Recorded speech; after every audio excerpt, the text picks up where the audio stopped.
ஓம் ஸ்ரீ தாரா நேயர்களுக்கு வணக்கம்.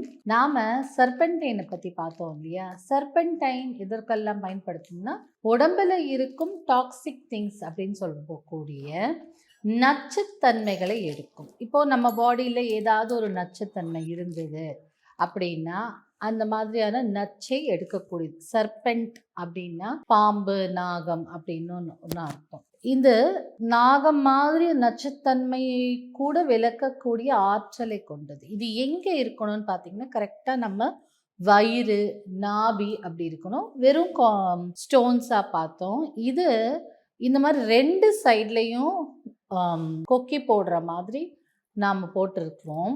இந்த நம்ம இடுப்பில், வயிறில் ஒரு கயிறு போட்டு நம்ம அரணா கயிறு எல்லாம் கட்டிக்கிறோம்ல, அந்த மாதிரி அதனோட சேர்த்து இதையும் கட்டிக்கலாம். கட்டிக்கொள்ளும் போது இந்த சர்பன்டைனுக்குள்ளே பார்த்தீங்கன்னா, மேபி சில ரேர் சர்பன்டைனில் உள்ள பிளாக் டர்மலின் இருக்கும். அப்படி இருக்கும்போது அது திருஷ்டியையும் சேர்த்து எடுத்துவிடும். இப்போ நம்ம அரணா கயிறுலாம் கட்டும்போது திருஷ்டிக்காகவும் மெயினாக கட்டுவாங்கல்ல, அந்த மாதிரியான திருஷ்டி கூட எடுக்கக்கூடிய கல் இது.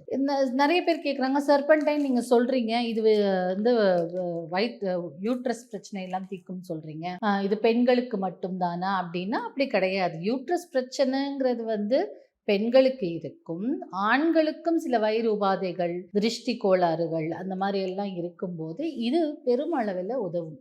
அந்த காலத்தில், பழங்காலத்துல எல்லாம் இந்த சர்பன்டைன் கல்லை ஓடியானத்தில் பதிச்சு இடுப்பில் போட்டுப்பாங்க. அது நச்சுத்தன்மை எடுக்கக்கூடிய ஆற்றல் உண்டு. அது பார்க்கறதுக்கு இந்த கல்லும் நல்ல அழகான கருஞ்சிவப்பு பச்சையா, கரும்பச்சை அப்படி இருக்கு.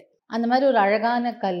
இந்த கல்லில் சில டைமில் பிளாக் டர்மலின் வரும். இதில் என் கையில் இருக்கிறதுல ஒரு 4-5 பிளாக் டர்மலின் இருக்குது. இதுலேயும் இருக்குது, நிறைய இருக்குது இதில். ஸோ இந்த மாதிரி பிளாக் டர்மலினை கொண்டு இருக்கக்கூடிய கல்லுன்னா திருஷ்டியையும் எடுக்கக்கூடிய ஆற்றல் உண்டு. அப்போ அதே மாதிரி இந்த காற்று கருப்பு இதெல்லாம் வரும் இல்லையா, வெளியில் போகிறாங்க, ஸ்பெஷலி பெண்கள் பீரியட்ஸ் டைமில் வெளியில் போகும்போது கேர்ஃபுல்லாக போகணும்.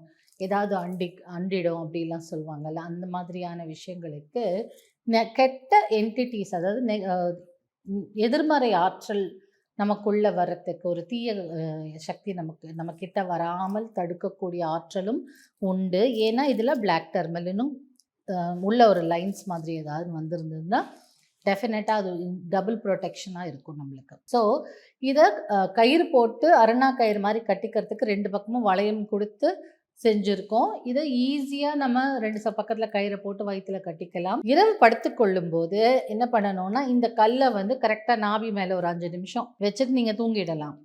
அந்த கல் பாட்டுட்டு அதனுடைய வேலை செய்யும். ஒரு 5 மினிட்ஸோ எவ்வளோ முடியுதோ இந்த நாபி மேலே இந்த கல் இருக்கும்போது அதன் வழியாக நச்சுத்தன்மையை அது உறிஞ்சிரும். அப்படிப்பட்ட ஒரு கல். அதுக்கப்புறம் நீங்கள் மார்னிங் எழுந்து குளிக்கும்போது அதுவும் வாஷ் அவுட் ஆகிடும்.